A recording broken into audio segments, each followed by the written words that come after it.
جو آپ کا گھر کے اندر کسی قسم کا آپ نے ایک تو تشدد ہے ویسی فزیکل،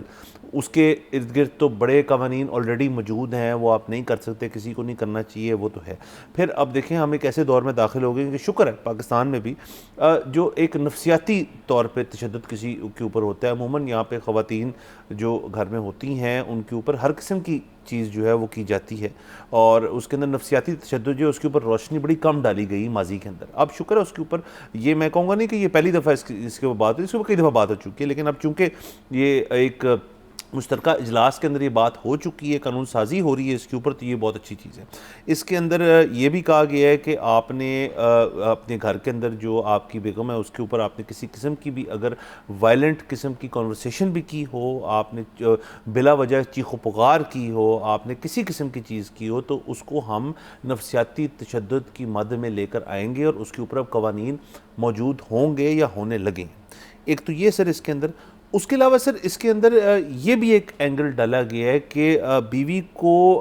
گھورنا جو ہے وہ بھی ایک شاید اس کے اندر آئے اس چیز کے اندر کہ نفسیاتی اس سے بھی کسی قسم کے مسئلے مسائل جو ہیں وہ پیدا ہو سکتے ہیں۔ تو یہ اس کو ہم سر میں فی الحال میں کمپارٹمنٹلائز کر کے یہ گھورنے والی چیز جو ہے اس کو میں علیحدہ کر رہا ہوں، باقی تمام چیزیں اس کے اوپر میں آپ کی رائے چاہوں گا، پھر ہم گھورنے کے اوپر بعد میں آتے ہیں۔ جی بالکل، یہ جو بل ہے اس میں صرف بیگمات کا تحفظ نہیں ہے، اس میں ٹرانسجنڈرز کا بھی ہے، اس میں گھر پر جو موجود بزرگ ہیں ان کا بھی ذکر ہے، جو بچے ہیں ان کا بھی ذکر ہے۔ خواتین سے لے کے بزرگوں سے لے کے بچوں سے لے کے بیسیکلی آل ڈیپینڈنٹس، ٹرانسجنڈر سے لے کے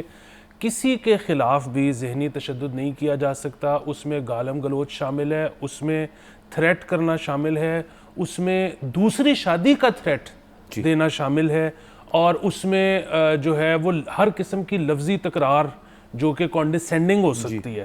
وہ شامل ہے، اور گھورنا بھی شامل ہے۔ تو اس کے علاوہ ایک جو بہت کورٹ میں ہم نے ایک فیصلے کے اوپر بات کی تھی آج سے کچھ ایپیسوڈز پہلے بھی، جس میں خلا اور طلاق کا مسئلہ تھا، اس کی بھی مزید جسٹیفیکیشن آ گئی ہے، اور وہ بھی بڑی پازیٹیو ہے، اور وہ یہ ہے کہ اگر ایک خاتون یہ گلہ کرتی ہے کہ بیسیکلی درخواست جمع کرواتی ہے کہ میرے میاں نے میری مرضی کے برخلاف میرے سے اجازت لیے بغیر دوسری شادی کر لی ہے، تو ظاہر ہے وہ شخص گرفتار ہو جائے گا، اس کو جرمانہ بھی ہوگا، اس کو قید بھی ہوگی۔ اچھا، لیکن جب وہ واپس آئے گا تو دونوں جو نکاح ہیں وہ تو قائم ہیں، لیکن اگر اس کے بعد وہ پہلی بیوی یہ کہے کہ کیونکہ اس نے جو حرکت کی ہے وہ میرے لیے ڈیل بریکر ہے تو میں اب اس کے ساتھ نہیں رہنا چاہتی،